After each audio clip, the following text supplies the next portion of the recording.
పరమహంస పరివిరాజకులు శ్రీ శ్రీ శ్రీ తిద్దండి శ్రీమన్నారాయణ చిన్నజీవ స్వామి పాదపద్మాలకు నమస్కరించి ఆయన దివ్య మంగళాశాసనాలతో ఇవాళ మనం పాశురం యొక్క అర్థం తెలుసుకుందాం.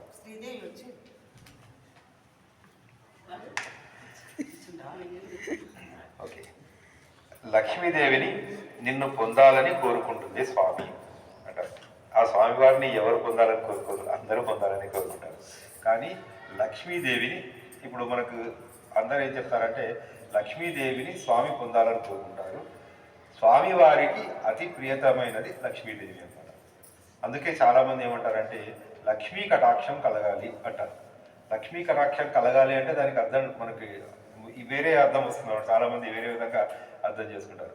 వారికి లక్ష్మీ కటాక్షం ఉందంటే వాళ్ళ దగ్గర చాలా సంపద ఉంది, ధన సంపద ఉంది అనుకుంటారు. కానీ లక్ష్మీ కటాక్షము పొందిన వారు అంటే ఆ స్వామివారు అనుంగులు అని అర్థం అనమాట. లక్ష్మీ కటాక్షం పొందారు అంటే ఆ స్వామివారి దగ్గరికి డైరెక్ట్ ఎంట్రీ ఉన్నట్టే మనకు అర్థం అనమాట. లక్ష్మీదేవి కటాక్షం లేకపోతే ఆయన దరిదాపులకు కూడా మనం వెళ్ళలేము అన్నది లక్ష్మీ కటాక్షం అంటారు. ఆ తర్వాత ఈవేళ పాశురంలో మనకి చాలా ముఖ్యమైన విషయం ఒకటి చెప్పింది అమ్మ. ఆ స్వామివారు ఎక్కడ పుట్టారు, ఎక్కడ పెరిగారు అన్న విషయాన్ని చెప్పింది అనమాట. ఒరుత్తి మగనాయి పిరంది అంటే ఒక ఆమెకి కొడుకుగా పుట్టి ఒరుత్తి మగనాయి వళింతవడ అనక అంటే ఇంకొకరి దగ్గర పెరిగావు. అది వళింతి వల్ల అంటే అంటే దాక్కొని అంటే సూక్ష్మంగా ఎవరికి తెలియకుండా పెరిగావు నువ్వు అని అన్నారు అనమాట. ఇంకొక విషయం కూడా చెప్పింది, కంజన్ వయత్తుల్ నెరుప్పు అన్నది. అంటే కంజన్ అంటే కంసుడు, వయత్తులు అంటే కడుపులో, నెరుప్పు అంటే చిచ్చు. అంటే నువ్వు ఏమయ్యావు అంటే కంసుడి కడుపులో చిచ్చుగా మారావు నువ్వు అని చెప్పింది అనమాట. ఈరోజు పాశురం పూర్తిగా అర్థం తెలుసుకుందాం. దేవకీదేవి గర్భమున పుట్టి యశోదాదేవి పుత్రుడుగా పెరిగి కంసుని కడుపున చిచ్చుగా మారిన నీ లీలలు ప్రదర్శించిన స్వామి, నీ చెంత పురుషార్థమును పొందుటకై వచ్చినాము, మాకు కనికరము చూపు. సాక్షాత్తు లక్ష్మీదేవి నిన్ను పొందగోరిన నీవు మాపై కనికరించి కటాక్షము చూపు స్వామి అన్నదన్నమాట. ఈరోజు స్వామివారు అనే సింహాసనంలో కూర్చున్నారు. కూర్చున్న తర్వాత కనికరం చూపమని అమ్మ అడుగుతుంది అన్నమాట స్వామివారిని. ఇప్పుడు మనకి 2 మంత్రాలు ఉంటాయి మనకి, అంటే వైష్ణవ సాంప్రదాయంలో నారాయణ మహామంత్రం అని ఉంటుంది. ఓం నమో నారాయణ మహా అని ఉంటుంది. రెండవది ఏంటంటే ఓం నమో భగవతే వాసుదేవాయ అనే 2 మంత్రాలు ఉంటాయి అన్నమాట. ఈ 2 మంత్రాలకి ఓం ముందు ప్రారంభమవుతుంది. ఓంకార మంత్రం మీరు రోజు జపిస్తే చాలా ఉత్తమమైన మంత్రం అది. కొందరు ఏమంటారంటే ఓంకారంలో 3 శబ్దాలు ఉంటాయి, ఆ ఉ అని 3 శబ్దాలు ఉంటాయి అన్నమాట. మనం అంటే మనము ఉచ్చారణ చేస్తున్నప్పుడు వాటిని ఓం అనేయకూడదు ఒకటేసారి, అది 3 వచ్చేలాగా అనాలంట. ఆ అనాలన్నమాట. అంటే ఆ ఉ 3 రావాలి. దానికి ఏంటంటే దానికి అర్థం ఏంటంటే ఆ అంటే బ్రహ్మ, ఉ అంటే విష్ణు, అంటే మహేశ్వరుడు. బ్రహ్మ విష్ణు మహేశ్వరుడు 3 అందులో ఉంటారు. ఇంకొకటి ఏం చెప్తారంటే ఓం అనే దాంట్లో మనకి త్రిదండి చిన్నజీవ స్వామి అంటే 3 దండాలు పట్టుకుంటారు. ఒకటి ఏంటంటే పరమాత్మ, జీవాత్మ, ప్రకృతి, ఈ 3 కూడా ఓంలో ఉంటాయి అంటారు అనమాట. ఓం అనే శబ్దాన్ని అన్ని జీవరాశులు ఇప్పుడు మనకి ఈ ప్రపంచంలో ఈ దీంట్లో ఏంటంటే ప్రాణం ఉన్నవి కొన్ని ఉంటాయి, ప్రాణం లేనివి కొన్ని ఉంటాయి. ప్రాణం ఉన్న ప్రతి జంతువు కానీ మనిషి కానీ ప్రతి ఇది కూడా ఓంకార శబ్దాన్ని చెప్పగలిగే సత్తా ఉంటుందన్నమాట. మీరు గాలి వీచినప్పుడు క్షుణ్ణంగా మీరు పరిశీలించారంటే ఆ శబ్దంలో మీకు ఓంకారం వినిపిస్తుంది. చాలా శబ్దం సముద్రం దగ్గర అలల వినిపించిందంటే అలల శబ్దం వినిపిస్తే అందులో కూడా ఓంకారం ఉంటుంది. ఆ ఓంకారం అనేది మనం అందరం తల్లి గర్భంలోనే నేర్చుకుంటామట. మనకి వచ్చే మొట్టమొదటి విద్య మనం నేర్చుకునే విద్య ఏంటంటే ఆ ఓంకార శబ్దాన్ని ఉచ్చరించడం మనం నేర్చుకుంటామట. ఆ ఓంకార శబ్దాన్ని రోజు మనం నేర్చుకోవాలి. ఆ ఓంకారం అనేది ప్రతి మంత్రంలో మీకు ముందు ఒకటి ఉంటుంది. మనం ఇన్ని అష్టోత్తరాలు చదువుతాం, ఇవన్నీ చదువుతాం. ఓం ముందు వచ్చిన తర్వాతే మిగతావన్నీ వస్తాయన్నమాట.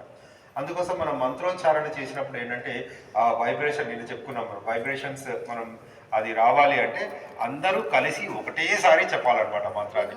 అప్పుడే మనకి ఆ వైబ్రేషన్ వస్తుంది. అందరం కలిసి చెప్తే మనకి ఆ వైబ్రేషన్స్ వస్తాయన్నమాట. అప్పుడు ఏంటంటే ఇప్పుడు మనకి అది ఒక సాధన, అది కూడా అంత ఈజీగా రాదు సాధన. అది ఆ సాధన ఎట్లాంటి వస్తుందంటే ఇప్పుడు మనకి వేద పాఠశాలల్లో నేర్పిస్తారనమాట. మాకు చిన్నప్పుడు మా తాతయ్య గారు నేర్పించినప్పుడు ఏంటంటే అందరూ ఒకటేసారి చెప్పాలి, ఒకళ్ళు ముందుకు వెళ్ళకూడదు, ఒకళ్ళు వెనక్కి వెళ్ళకూడదు, అందరూ ఒకటేసారి. అంటే ఆ కోఆర్డినేషన్ అంటారు, అది కరెక్ట్గా వస్తుంది అనమాట. ఇప్పుడు మనం జినిజయ స్వామికి వెళ్తే అక్కడ వేద పాఠశాల ఉంటుంది.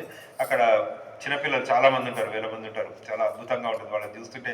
అబ్బా చాలా సంతోషం అనిపిస్తుంది. వాళ్ళు చదువుతున్న మంత్రాలు, వాళ్ళు ఉచ్చరిస్తున్న పద్ధతి అదంతా చూస్తుంటే చాలా ఆనందంగా అనిపిస్తుంది అనమాట. వాళ్ళందరూ ఇట్లా ఒకటేసారి ప్రారంభిస్తారు, ఒకటేసారి అంతా ఒకసారి ఇట్లా ఒకసారి స్టార్ట్ అయింది, ఈ గంట కొట్టి ఆ గంట కొట్టేంత వరకు మధ్యలో వచ్చేస్తాయి అనమాట అన్ని.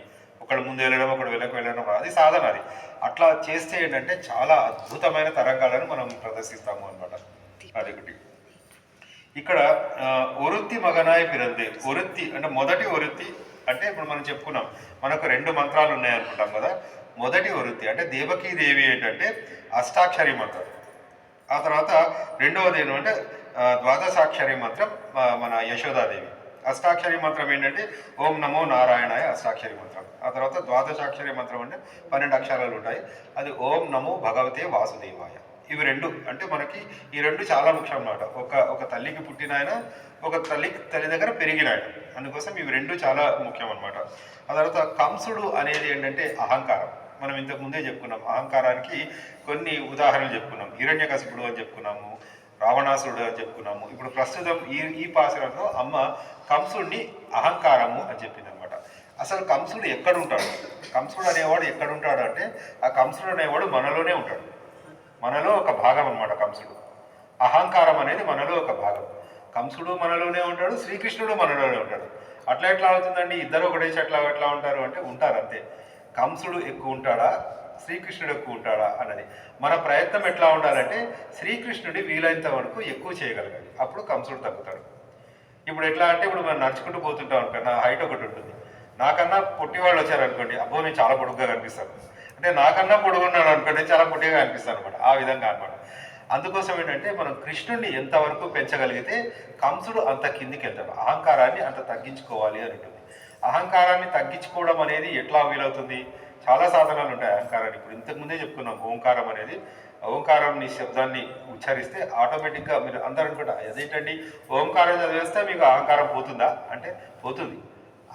అది ఎట్లా మీరు ప్రూవ్ చేయగలరా, అది ఎట్లా అంటే నేను ప్రూవ్ చేయవలసిన అవసరం లేదు, నువ్వే ప్రూవ్ చేసుకోవచ్చు. ఎందుకంటే నువ్వు కూర్చొని ఒకరోజు పొద్దునే కూర్చొని అష్టాక్షరి మంత్రాన్ని రోజు 1 గంట సేపు నువ్వు జపం చేసావు. మొదటి రోజు బోర్ కొడుతుంది, రెండో రోజు అబ్బా ఇదేంటో చేస్తున్నాం అనిపిస్తుంది. అట్లా అలవాటు చేసుకుంటే ఒకరోజు మీరు ఆనందిస్తారు. చూడండి, ఆ ఓంకార మంత్రాన్ని, ఆ తర్వాత అష్టాక్షరి మంత్రాన్ని ఉచ్చరించడం, ఆ గంట సేపు కోసం మీరు రోజంతా వెయిట్ చేస్తారనమాట. అది పొద్దునే చేశారంటే ఇంకా అద్భుతంగా ఉంటుంది. అప్పుడు ఏమవుతుందంటే మీలో ఉన్న అహంకారం అంతా దానంతటా అదే తగ్గిపోతూ ఉంటుంది అనమాట. మీకే తెలియదు, కొన్ని రోజుల తర్వాత మీరు చూసుకుంటారు, ఇంతకుముందు నేను ఇట్లా ఉండేవాడినా, ఇప్పుడు ఇట్లా అయ్యానా అని అనుకుంటాం అనమాట. అంత అద్భుతమైనది ఈ అష్టాక్షరి మంత్రం మనకి ఇచ్చారనమాట. ఆ తర్వాత ఇంకొక విషయం ఏం చెప్పిందంటే, ఇంకా మనకి భగవద్గీతలో మనం ఇంతకుముందు చెప్పుకున్నాం, భగవద్గీతలో శ్రీకృష్ణ పరమాత్మ ఎప్పుడు వీళ్ళు మంచివాళ్ళు, వాళ్ళు చెడ్డవాళ్ళు, వీళ్ళలో మంచితనం ఉంది, ఇది మంచిది, అది చెడ్డది అని ఎప్పుడు చెప్పలేదు అనమాట. గుణాల గురించి వర్ణించారు కానీ మంచి చెడుల గురించి ఎప్పుడు చెప్పలేదు. ఆ మంచి అనేది మనలో భావం. అది మనం ఏమనుకుంటామో అది మంచి. నాకు మంచి అయింది, మీకు మంచి కాకపోవచ్చు. నాకు చెడు అయింది, మీకు చెడు అవ్వకపోవచ్చు. ఆ విధంగా అనమాట. మనం ఆలోచించే విధానం బట్టి మంచి చెడులు మనకు ఉంటాయి. మంచి చెడు అనేది భగవద్గీతలో శ్రీకృష్ణ పరమాత్మ ఎక్కడా చెప్పలేదు. ఆ తర్వాత నిన్నటి పాసురంలో అమ్మ మనకి ఏం చెప్పిందంటే, ఆయన స్వామివారు మొన్నటి పాసురంలో 4 నెలలు స్వామి దీంట్లో గుహలో ఉండి బయటకు వచ్చారు. ఆ గుహలో ఉండి బయటకు వచ్చిన తర్వాత సింహాసనం మీద కూర్చున్నారు.